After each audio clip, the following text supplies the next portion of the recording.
Hello students, I welcome you to school C, India's first online school. मैं अमृत कौर पिलानिया आपकी history teacher के तौर पे आपके सामने अवेलेबल हूँ। एंड हम आज स्टार्ट कर रहे हैं क्लास 7 हिस्ट्री का चैप्टर 1 चैप्टर रीडिंग के थ्रू। आपके चैप्टर का नाम है tracing the changes through 1000 years। Tracing the changes through 1000 years। 1000 word हमने क्यों यूज किया है ये मैं आपको इंट्रोडक्शन वाली वीडियो में समझा चुकी हूँ। तो चलिए चैप्टर की शुरुआत करते हैं। Take a look at map 1। ये देखिए, ये है हमारा मैप 1 जिसकी ये बात कर रहे हैं। थोड़ा ऑकवर्ड लुकिंग सा मैप है जिसने किसी ने फ्री हैंड से ड्रॉ किया है। ये एक 1154 में एक जियोग्राफर ने बनाया था जिसका नाम था अल इदरीसी। अरेबियन जियोग्राफर था जिसका नाम था अल इदरीसी। इसने 1154 यानी आज से तकरीबन 900 इयर्स अगो इसने ये मैप बनाया था। इसने इस मैप का नाम दिया था हिंदुस्तान। इसने कहा कि ये जो मैप है ये इंडिया का मैप है, लेकिन इस मैप में इसने केवल यमुना और उसके आसपास की एरिया को ही मेंशन किया था एज इंडिया। भारत के तौर पर या हिंदुस्तान के तौर पर इसने सिर्फ यमुना और उसके आसपास के इलाके को दर्शाया था। Section reproduced here is a detail of the Indian subcontinent from his larger map of the world। उस इंसान ने सिर्फ इंडिया को इतना पार्ट दिखाया था, बाकी उसने पूरी वर्ल्ड का और भी मैप बनाए हैं, but that is not of our concern. जो सेकंड मैप है वो 1720 में फ्रेंच कार्टोग्राफर ने बनाया है। फ्रेंच कार्टोग्राफर था जिसने ये सेकंड मैप बनाया था। ये देखिए, ये काफी इंडिया जैसा दिख रहा है। ये 1720 में बनाया गया मैप है। अब आप सोचेंगे कि कार्टोग्राफर का क्या मतलब होता है। कार्टोग्राफी मैप मेकिंग की कला को कहते हैं और कार्टोग्राफर होते हैं मैप मेकर्स। जो नक्शे बनाते हैं, मैप्स बनाते हैं, उन्हें कार्टोग्राफर कहते हैं। ठीक है। तो 1720 के जो कार्टोग्राफर थे उन्होंने इंडिया का एक अलग मैप बनाया, लेकिन उनसे तकरीबन 600-700 साल पहले एक व्यक्ति थे अल इदरीसी। उन्होंने भारत को किसी और तरीके से दर्शाया था मैप में। In Al Idrisi's map, South India is where we would expect to find North India and Sri Lanka is the island at the top। इन्होंने उल्टा दिखाया था मैप को, मतलब अपने पर्सपेक्टिव की बात है कि अगर आप मान लीजिए मध्य प्रदेश में खड़े होकर साउथ की तरफ फेस कर रहे हैं तो आप जेन्युइन सी बात है कि साउथ की टिप को नॉर्थ में दिखाएंगे। ठीक है। अगर मान लीजिए कि आप एक मैप बना रहे हैं इस तरीके से, कैसे ये इंडिया का वैसे मैप है, मान लीजिए आप यहाँ पे खड़े होकर नीचे की तरफ देख रहे हैं, तो जेन्युइन सी बात है आपके लिए तो टॉप यही है ना। इसी तरीके से अल इदरीसी ने साउथ इंडिया का जो पार्ट था उसको नॉर्थ की तरफ दर्शाया था।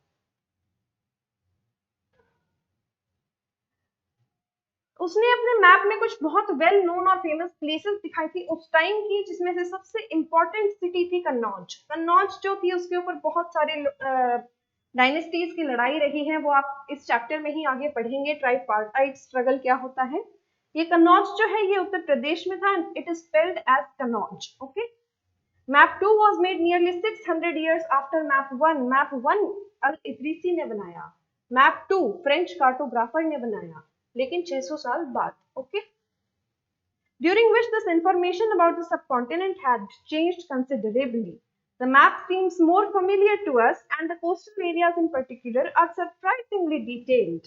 This map was used by European sailors and merchants in their voyages. ये जो 1720 वाला मैप है, इसे यूरोपियन जो सेलर्स थे या जो नाविक थे वो भारत तक पहुंचने के लिए यूज करते थे, क्योंकि ये बहुत एप्रोप्रिएट मैप है। जैसा भारत है वैसा ही इस मैप में इसे दर्शाया गया है। Equally important is the fact that the science of cartography यानी कार्टोग्राफी मैप मेकिंग की जो साइंस थी ये दोनों पीरियड्स में काफी डिफरेंट थी। In the period of al Idrisi and in the period of French cartographer, the science of making maps has differed variably in both these periods. When historians read documents, maps and text from the past, they have to be sensitive to the different historical backgrounds, the context in which information about the past was produced।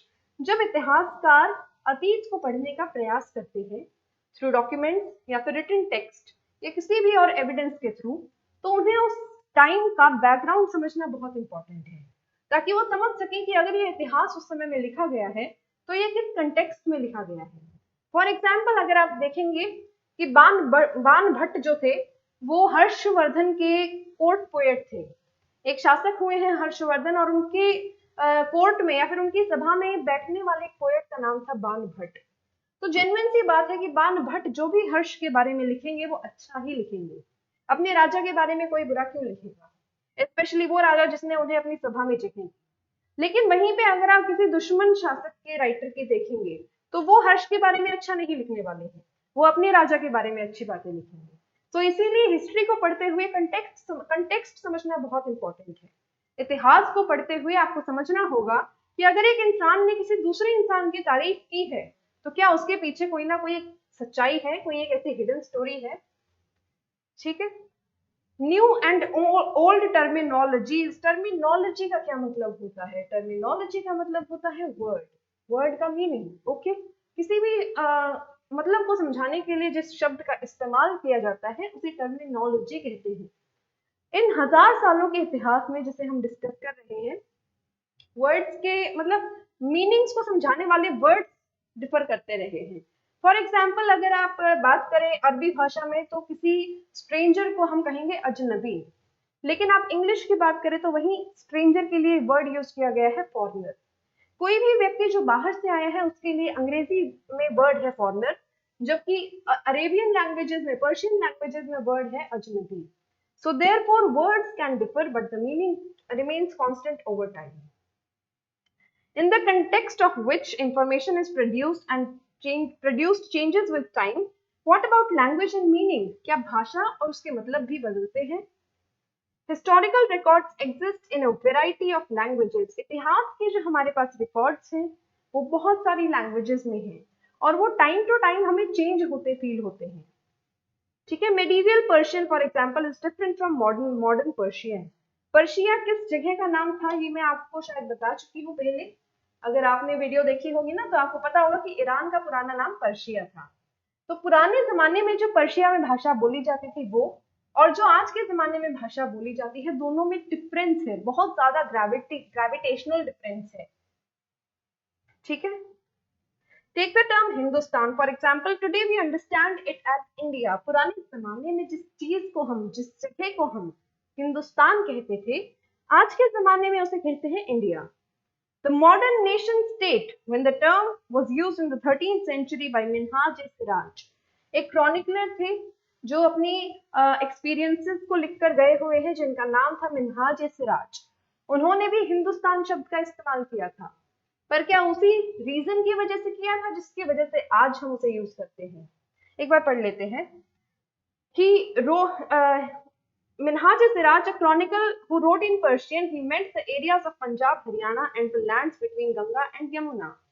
अब देखिए कि पंजाब, हरियाणा, गंगा और यमुना इन दोनों नदियों के आसपास की जो इलाका था उसे ही उस टाइम पे हिंदुस्तान कहा जाता था। मिन्हाज-ए-सिराज ने इस चीज को लिखा भी है, पर्शियन में उन्होंने लिखा है कि गंगा, यमुना, हरियाणा और पंजाब इसके आसपास वाली जमीन और ये वाली जमीन ही हिंदुस्तान है। इसके आसपास, इसके अलावा जो भारत आज के दिन हम देखते हैं उसे उस जमाने में हिंदुस्तान नहीं माना जाता था। He used the term in political sense for lands that were part of the dominion of Delhi Sultanate. उसने इस जगह को, ये जो गंगा यमुना वाली जमीन है, इसको हिंदुस्तान इसीलिए कहा क्योंकि ये दिल्ली सल्तनत का हिस्सा था। The areas included in the term shifted with the extent of sultanate. अगर मान लीजिए कि दिल्ली सल्तनत ने मुल्तान में भी कब्जा कर लिया या सिंध में भी कब्जा कर लिया तो इनके हिसाब से हिंदुस्तान का हिस्सा मुल्तान भी हो गया और सिंध भी हो गया। लेकिन अगर दिल्ली सल्तनत ने कोई हिस्सा अपनी लैंड का लूज कर दिया किसी दूसरे शासक को, हार गई मान लो दिल्ली सल्तनत, तो वो जो हिस्सा है वो हिंदुस्तान के नक्शे से बाहर हो जाएगा। इनके हिसाब से हिंदुस्तान का मतलब सिर्फ दिल्ली सल्तनत और उसका एक्सटेंट था, कहां तक दिल्ली सल्तनत फैली हुई है। By contrast, in the early 16th century में बाबर ने हिंदुस्तान शब्द का इस्तेमाल किया, पर क्यों किया? He used the words to describe the geography of the place, the culture, the fauna and everything that is in this land. यानी हिंदुस्तान, जो आज के दिन हम जिस चीज को प्रेजेंट डे भारत कहते हैं, इस जगह पे रहने वाले लोग, उनका कल्चर, उनके आसपास के जीव जंतु, ठीक है, और उनका एटमॉस्फेयर वगैरह सब कुछ, हर चीज को डिस्क्राइब करने के लिए बाबर ने हिंदुस्तान शब्द का इस्तेमाल किया था। ठीक है। इसी तरह से 14th सेंचुरी पोएट था अमीर खुसरो, उसने वर्ड यूज किया हिंद, ही यूज्ड द वर्ड हिंद, जबकि उस टाइम पे इंडिया एक यूनाइटेड नेशन के फॉर्म में एग्जिस्ट नहीं करता था। जैसे फॉर एग्जांपल सिंध एक अलग देश था उस टाइम पे, गुजरात में अलग डायनेस्टीज चल रही थी, साउथ इंडिया में चेर चोल पांड्या ऐसी अलग डायनेस्टीज चल रही थी, सेंट्रल इंडिया में अलग से मतलब ये देखिए हिंदुस्तान का उस टाइम पे कुछ एक पॉलिटिकल मीनिंग नहीं था, वो सिर्फ दिल्ली सल्तनत के लिए सिनोनिमस वर्ड था। यानी जिस जगह को हम दिल्ली सल्तनत कह रहे हैं उसी के लिए हिंदुस्तान शब्द का इस्तेमाल कर दिया जाता था। हालांकि इस इतिहास में हिंदुस्तान शब्द का इस्तेमाल अलग अलग लोगों ने अलग अलग चीजों को डिफाइन करने के लिए किया है, और वो अब तक हम समझ चुके हैं। आमिर खुसरो ने क्यों किया, बाबर ने किस रीजन से उस वर्ड को यूज किया, अल इदरीसी ने किस चीज को डिफाइन करने के लिए उस वर्ड को यूज किया, etcetera etcetera. Historians today have to be careful about the terms they use, क्योंकि उनका मतलब कुछ भी हो सकता है पास्ट में। अगर मान लीजिए मॉडर्न हिस्टोरियन यानी इतिहासकार है, उसे एक शब्द का इस्तेमाल करना है तो पहले उसे पता होना चाहिए कि क्या पास्ट में इस शब्द का कोई गलत मतलब तो नहीं था या कुछ और मतलब तो नहीं था। ठीक है। Take for example a simple term like foreigner. It used to mean someone who is not Indian. Foreigner शब्द का इस्तेमाल उस व्यक्ति के लिए किया जाता था जो भारतीय नहीं है। The medieval period. In medieval period, a foreigner was any stranger who appeared in a given village. जो medieval मध्यकालीन इतिहास हुआ उसमें विदेशी, जो मेडिवल पीरियड था मध्यकालीन इतिहास था, उसमें फॉरेनर वर्ड का यूज किया जाता था हर उस इंसान के लिए जो किसी भी गांव में एकदम से प्रकट हो जाता है, हाजिर हो जाता है। ठीक है, उस व्यक्ति के लिए यूज किया जाता था foreigner. Someone who was not a part of society. For example अगर एक विदेशी आकर आज के दिन हरियाणा के किसी गांव में चला जाए, उसे क्या कहेंगे, विदेशी कहेंगे, फॉरेनर कहेंगे। ठीक है। In India, in Hindi, the term Pardesi might be used to describe such a person, and in Persian, Ajnabi. Hindi में उसके लिए शब्द है परदेसी और पर्शियन में उसके लिए शब्द है अजनबी। A city dweller therefore might be regarded as a forest dweller as a foreigner. For example, अगर आज के दिन कोई शहर वाला गांव में चला जाए तो गांव वाला भी उसको फॉरेनर कहेगा, विदेशी कहेगा, परदेसी कहेगा, अजनबी कहेगा। ठीक है। But two peasants living in same village were not foreigners to each other, even though they might have different religious और caste backgrounds. लेकिन एक ही गांव में रहने वाले दो व्यक्ति एक दूसरे के लिए फॉरेनर नहीं थे। इवन अगर उनकी कास्ट अलग है, अगर वो इनिशियली 200-300 साल पहले उनकी फैमिलीज अलग अलग स्टेट से सिटीज से आई हो, फिर भी वो एक दूसरे के लिए फॉरेनर नहीं है। Historians and their sources. इतिहासकारों को इतना इतिहास पता कैसे चलता है? Historians use different sources to learn about the past depending on the period of their study and the nature of their investigation. Historians यानी इतिहासकार जो हैं अलग अलग तरीके के sources को use करते हैं डिपेंडिंग कि वो जो historians हैं वो कौन सा इतिहास पढ़ना चाहते हैं, किस तरीके का इतिहास पढ़ना चाहते हैं, एक्सेट्रा। फॉर एग्जाम्पल अगर आप आज से 8000 साल पहले का इतिहास पढ़ेंगे तो आपको कुछ भी रिटर्न नहीं मिलेगा, आपको मिलेंगी शायद कुछ पेंटिंग्स, कुछ पत्थर। इस तरीके के एविडेंसेस को यूज करके आपको इतिहास पढ़ना पड़ेगा। लेकिन अगर आप आज से कुछ 1400 ईयर्स पहले की बात करें, हर्षवर्धन एक शासक हुए हैं उनके टाइम की, तो उसमें आपको रिटन रिकॉर्ड्स मिल जाएंगे। बाण भट्ट अपने राजा के बारे में बहुत सारी अच्छी अच्छी बातें लिख के गया हुआ है। इस तरीके से आपको रिटन रिकॉर्ड्स मिलेंगे अगर आप हर्षवर्धन का हिस्ट्री स्टडी कर रहे हैं, और आप नॉन रिटन रिकॉर्ड्स पर डिपेंड करेंगे अगर आप आज से 8, 6, 5000 साल पहले की हिस्ट्री को स्टडी कर रहे हैं। सो देयरफॉर डिपेंड करता है कि आप कौन सा इतिहास पढ़ना चाहते हैं, उसके बेसिस पे हिस्टोरियंस डिसाइड करते हैं कि वो कौन से एविडेंसेस को यूज करेंगे। ठीक है। Last year for example you read about rulers of the Gupta dynasty. आप छठी कक्षा में गुप्ता डायनेस्टी के बारे में पढ़कर आए हैं, आप हर्षवर्धन के बारे में भी पढ़कर आए हैं। In this book we will रफली study something about from 700 to 1750 AD. Okay, you will notice some continuity in the sources used by historians for study. They still rely on coins, inscriptions and architecture and textual records for information. आप समझेंगे कि चाहे हर्षवर्धन के time का हम history study करें या फिर आज से 700 साल पहले, 800 साल पहले दिल्ली सल्तनत का इतिहास पढ़ें, हम कुछ सोर्सेस कॉमन रखते हैं। फॉर एग्जाम्पल हर्षवर्धन कैसे कॉइन्स को फॉलो करता था, ठीक है, और दिल्ली सल्तनत में कैसे कॉइन्स फॉलो किए जाते थे, कैसे कॉइन्स को यूज किया जाता था, कैसा उनका आर्किटेक्चर था, कैसे मॉन्यूमेंट्स वो बनाते थे, कैसे वो टेक्स्ट लिखते थे, कौन सी लैंग्वेजेस यूज करते थे। इन सारे फैक्टर्स को मद्देनजर रखते हुए हम कह सकते हैं कि पीरियड चाहे कोई भी हो, कुछ एविडेंसेस कॉमन रहते हैं।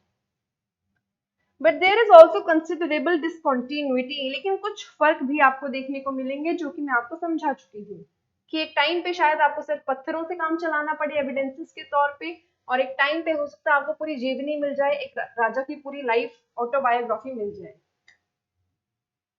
द वैल्यू ऑफ पेपर, क्या है भाई पेपर की वैल्यू? आप मुझे बताइए कि मेडिवल इंडिया की हिस्ट्री हमें इतने अच्छे से क्यों पता है और मॉडर्न इंडिया की हिस्ट्री हमें और भी ज्यादा अच्छे तरीके से क्यों पता है? इसका फर्स्ट एंड फॉरमोस्ट रीजन है पेपर। पेपर की अवेलेबिलिटी बढ़ती गई 6th 7th 8th सेंचुरी के बाद से, और पहले तो लोग खुद से ही हैंड राइट करते थे कि अगर उन्हें कोई किताब मिल गई उसे छापेंगे दूसरी नई किताब में और वो पुरानी वाली को डिस्कार्ड कर देंगे। इस तरीके से इतिहास को कॉपी किया गया काफी साइकिल्स तक। लेकिन एक टाइम के बाद आई प्रिंटिंग प्रेस। प्रिंटिंग प्रेस हर चीज को प्रिंट कर देती थी, तो उसके बाद का जो इतिहास है वो बिल्कुल नॉन एमिटेड है। फॉर एग्जाम्पल अगर मुझे मान लीजिए किताब मिली जिसमें मैंने कहा कि राजा हर्षवर्धन ने दुश्मनों को बहुत मारा, ठीक है, क्या पता बाण भट्ट के आने वाले बच्चे उसके बारे में लिखे कि राजा हर्षवर्धन के हाथी ने दुश्मनों को बहुत मारा। इस तरीके से अगर आप हैंड राइट कर रहे हैं कोई चीज तो उसका मतलब हर एक इंसान के मुंह से चेंज होता रहता है। लेकिन अगर वही चीज प्रिंट हो रही है, मैंने एक चीज लिख दी और वो अगली सेवरल सेंचुरीज तक सिर्फ प्रिंट होके कॉपी होके आगे जा रही है, तो उसका मतलब चेंज नहीं होगा। सो देयरफॉर डिपेंड करता है कि हिस्ट्री जो है वो हम किस लेवल पे पढ़ रहे हैं, किसके द्वारा लिखित हिस्ट्री पढ़ रहे हैं। बहुत कॉम्प्लिकेटेड है हिस्ट्री को ट्रैश से डेवलप करना, पॉइंट टू पॉइंट जोड़कर इतिहास क्रिएट करना। People used to write holy text, chronicles of rulers, letters and teachings of saints. People used to write holy text, chronicles of rulers, letters and teachings of saints, petition and judicial records. व्यक्ति जो थे वो महाभारत रामायण जैसे ग्रंथों को भी दोबारा लिखते थे हाथों से। इसके अलावा शासकों की बड़ाइयां लिखी जाती थी। लेटर्स और टीचिंग्स ऑफ सेंट्स, यानी कोई अगर महापुरुष कोई अच्छी बात कह गया है उसे भी लिखा जाता था। पेटिशंस एंड जुडिशियल रिकॉर्ड्स, यानी अगर मान लीजिए किसी राजा के सामने किसी ने कोई गुहार लगाई है या किसी ने कोई राजा जो भी अपने न्याय के डिसीजन दे रहा है उसको लिखवा देता है, तो ये सारे भी एविडेंसेस का काम करते हैं। मैन्यूस्क्रिप्ट्स वर कलेक्टेड। मैन्यूस्क्रिप्ट आपको पता होगा अभी तक क्या होते हैं, लास्ट ईयर आप पढ़ के आए हैं। मैन्यू का मतलब लैटिन में हैंड होता है और स्क्रिप्ट मतलब रिटन, यानी मैन्यूस्क्रिप्ट वो एविडेंसेस हैं जो हाथ से लिखे जाते हैं। किस चीज पर लिखे जाते हैं? पाम लीव्स पर लिखे जाते हैं एंड जो बर्च ट्री होता है हिमालयाज में मिलता है उसकी छाल पर लिखे जाते हैं, ठीक है। तो ये हमें जहां जहां से मिले हैं, लाइब्रेरीज से मिले हैं, अब हमने इन्हें स्टोर करके रखा है। जहां से ये हमें मिले हैं उन्हें कहते हैं लाइब्रेरी या फिर आर्काइव्स। जहां हम इन्हें स्टोर करके रखते हैं उस जगह को भी कहते हैं archive. These manuscripts and documents provided a lot of detailed information about historians. ये जो मैन्यूस्क्रिप्ट थे, हैंड रिटन नोट्स थे, इससे हमें काफी डिटेल्ड नॉलेज मिलती है उस जमाने के रूलर्स के बारे में, उस जमाने के लोगों के बारे में। प्रिंटिंग प्रेस नहीं थी उस टाइम पे, so scribe used to copy manuscript by hand. Scribe कौन होता है? मैंने अभी आपको बताया कि अगर मैं राजा हर्षवर्धन का जो कोर्ट पोएट था बाण भट्ट, उसकी मैं मान लो मैं आने वाली जनरेशन हूँ। बाण भट्ट लिख के गया है कि राजा हर्षवर्धन ने अपने दुश्मनों को बहुत मारा, और उसके आने वाली जनरेशन, मान लीजिए कि मैंने लिख दिया कि नहीं, राजा हर्षवर्धन ने अपने दुश्मनों को हाथी से बहुत मरवाया। तो इस तरीके से वर्ड्स का मीनिंग चेंज होता रहता है अपनी कन्वीनियंस के हिसाब से। स्क्राइब्स, यानी मैं हूँ स्क्राइब जो एक हिस्ट्री को कॉपी करके एक न्यू फॉर्म में प्रेजेंट कर रही हूँ। मैं अपनी कन्वीनियंस के हिसाब से कुछ शब्दों का मीनिंग बदल सकती हूँ, या शायद मेरी राइटिंग ऐसी इतनी अच्छी या अच्छी ना हो, इतनी कंफ्यूजिंग हो कि सामने मेरे बाद जो कोई उसे दोबारा से कॉपी करेगा वो इतनी अच्छे से उसे नहीं समझ पाएगा। So this is what, okay. Printing press थी नहीं तो स्क्राइब्स कॉपी करते थे, स्क्राइब्स कॉपी करेंगे हैंड से मैन्युस्क्रिप्ट को, और इसीलिए हर बार जितनी भी बार कोई भी मैन्युस्क्रिप्ट कॉपी होगा उसमें कुछ ना कुछ वेरिएशन आता रहेगा। Sometimes you cannot read your friend's handwriting and are forced to guess what is written. As a result, there are small but significant differences in your copy of your friend's work. Manuscript copying is somewhat similar as scribes copied manuscripts. They also introduced small changes, a word here, a sentence there. These small differences grew over centuries of copying until manuscripts of the same text became substantially different from one another. This is a serious problem because we rarely find the original manuscript of the author today. We are totally dependent upon the copies made by later scribes. As a result, historians have to read different manuscript versions of the same text to guess what the author actually wrote. Okay? On occasions, author revised their chronicles at different times. For example, the 14th century chronicler Ziauddin Baruni. Ziauddin Baruni एक writer थे 14th century के। उन्होंने अपनी जो एक किताब लिखी और उसी को 2 साल के बाद कॉपी किया, फिर कुछ सालों के बाद दोबारा से सेकंड कॉपी को कॉपी किया। अब देखेंगे अगर उसकी फर्स्ट और सेकंड कॉपीज को आप कंपेयर करेंगे तो बहुत ड्रास्टिक चेंजेस आए हुए हैं, और ये बात हो रही है जब उस इंसान ने खुद अपनी चीज को कॉपी किया है। एक इंसान खुद अपनी चीज को कॉपी कर रहा है और उसमें इतने वेरिएशंस आ गए हैं। सोचिए एक इतिहास जो आज से 1400 साल पहले लिखा गया था, उसको कितने लोगों ने कॉपी किया होगा, और हर बार कॉपी करते हुए कोई ना कोई वेरिएशन आ गया होगा। इस हिसाब से तो हमें कभी पता ही नहीं चलेगा कि ओरिजिनली जिसने जो चीज लिखी थी उसमें वो कहना क्या चाहता था। New social and political groups. The study of the 1,000 years between 700 and 1750 is a huge challenge for historians, largely because of scale and variety of development that occurred over that period. At different moments in this period, new technologies made their appearance, like the Persian wheel in irrigation, the spinning wheel in weaving, and fire arms in combat. बहुत सारे technological developments हुए, जैसे irrigation के लिए हमारा Persian wheel आया, spinning wheel आया weaving के लिए, और फायर आर्म्स यानी कि आग वगैरह का इस्तेमाल होने लगा, गोला बारूद का इस्तेमाल होने लगा लड़ाइयों में। New food and beverages arrived in the subcontinent, potatoes, chillies, T, coffee etcetera. नई तरीके की क्रॉप्स भारत में इंट्रोड्यूस की गई, फॉर एग्जाम्पल चाय। आप बताइए चाय इंडियन है या फॉरेनर है? फॉरेनर है तो कौन से कंट्री के द्वारा इंडिया में इंट्रोड्यूस किया गया था? चाय जो है वो एक चाइनीज क्रॉप है, लेकिन उसे इंट्रोड्यूस किया था भारत में अंग्रेजों ने। आप बताइए आलू डेली खाने में डलता है, क्या इंडियन क्रॉप है आलू? नो, पोर्चुगीज क्रॉप है। इसी तरीके से कॉफी अफ्रीकन क्रॉप है, इंडिया में साउथ इंडिया में इंट्रोड्यूस किया गया था बाबा मसान के द्वारा, शायद। I am not sure what the name of that person is, but उस व्यक्ति ने साउथ इंडिया में कॉफी को इंट्रोड्यूस किया था। अब बताइए व्हीट और राइस इंडियन क्रॉप्स हैं क्या? Yes, wheat and rice are Indian crops. और चीनी, शुगर केन इंडियन क्रॉप है, लेकिन उससे बनने वाली जो रिफाइंड शुगर है, जो चीनी बनती है, वो भारत की टेक्नोलॉजी नहीं है। फॉर्चुनेटली अनफॉर्चुनेटली, जैसा भी आप माने, ये जो टेक्नोलॉजी थी हमारी शुगर केन ग्रो करने की, जैगरी यानी कि हमारे गुड़ बनाने की जो टेक्नोलॉजी थी, वो एक चाइनीज ट्रैवलर भारत में आए थे, हुएन सांग, और वो अपने साथ ले गए चाइना।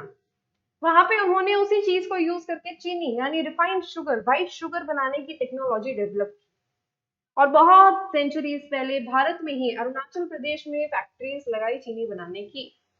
वहां से वो जो रिफाइंड शुगर की टेक्नोलॉजी है वो भारत में इंट्रोड्यूस हुई, इसीलिए शुगर को चीनी कहा जाता है, चाइनीज चीनी।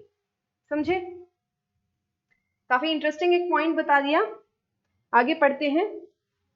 Remember that all these innovations, new technologies and crops came along with people who brought ideas along with them. As a result, this was a period of economic, political, social and cultural changes.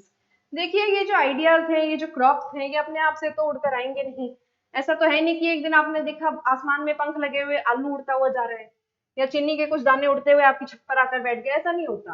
वो इंसान लेकर आते हैं। और अगर इंसान अपनी एक टेक्नोलॉजी लेकर आएगा, वो अपने थॉट्स भी लेकर आएगा, अपने विचार भी लेकर आएगा, ठीक है, अपना रिलीजन भी लेकर आएगा, अपने बिलीफ भी लेकर आएगा। आप उससे बात करेंगे, आपके विचारों का ट्रांसफर होगा, एक्सचेंज होगा, जिसे हम कहते हैं कल्चरल एक्सचेंज। इसी रीजन से इस पीरियड में 7th सेंचुरी से लेकर 17th सेंचुरी तक का जो पीरियड था, उसमें बहुत ज्यादा मतलब एक्सचेंज हुआ है आइडियाज का, सोशल रिफॉर्म्स हुए हैं, पॉलिटिकल रिफॉर्म्स हुए हैं, और कल्चरल एक्सचेंज हुए हैं, लोगों के कल्चर्स एक्सचेंज हुए हैं, रिलीजन दुनिया में फैला है, बुद्धिज्म, जैनिज्म भारत से गए हैं बाहर, इंडिया में दूसरे रिलीजन्स आए हैं, Islam, Christianity etcetera. Okay, There was a period of great mobility. Mobility का मतलब होता है मूवमेंट। एक ऐसा टाइम था जब बहुत ज्यादा मूवमेंट होता था लोगों के बीच में। Groups of people traveling long distances in search of opportunities. यानी कुछ लोगों के मतलब समूह एक जगह से दूसरी जगह बेटर अपॉर्चुनिटीज की सर्च में जाते थे कि हाँ, वहां पर क्या पता अच्छी नौकरी मिल जाए, वहां पे क्या पता लिविंग स्टैंडर्ड हमारा अच्छा हो जाए। इस तरीके से बहुत ज्यादा वेल्थ थी भारत में, इमेंस वेल्थ थी और बहुत ज्यादा पॉसिबिलिटीज थी, इसलिए लोग बहुत होपफुल होकर भारत में आते थे। भारत के लोग ही एक जगह से दूसरी जगह जाते थे, ये सोचकर कि शायद उस जगह पे मेरे लिए कुछ ज्यादा अच्छी अपॉर्चुनिटीज वेट कर रही हैं। One group of people who became important in this period were Rajputs. ये देखिए, Rajput is the name derived from Rajputra, son of a ruler. Rajput शब्द का इस्तेमाल है कि राजा का बेटा। राजपूत शब्द का मतलब होता है राजा का बेटा। ये शब्द उन लोगों के लिए इस्तेमाल किया जाता था जो सेंचुरी से रूल करते आ रहे हैं। राजस्थान के आसपास वाले इलाकों में जो शासक हुआ करते थे, उन्होंने एक टाइटल इनहेबिट किया, एक टाइटल एक्सेप्ट किया, Rajput. Between the 8th and the 14th century, the term was applied more generally to a group of warriors who claimed to be of the Kshatriya caste status.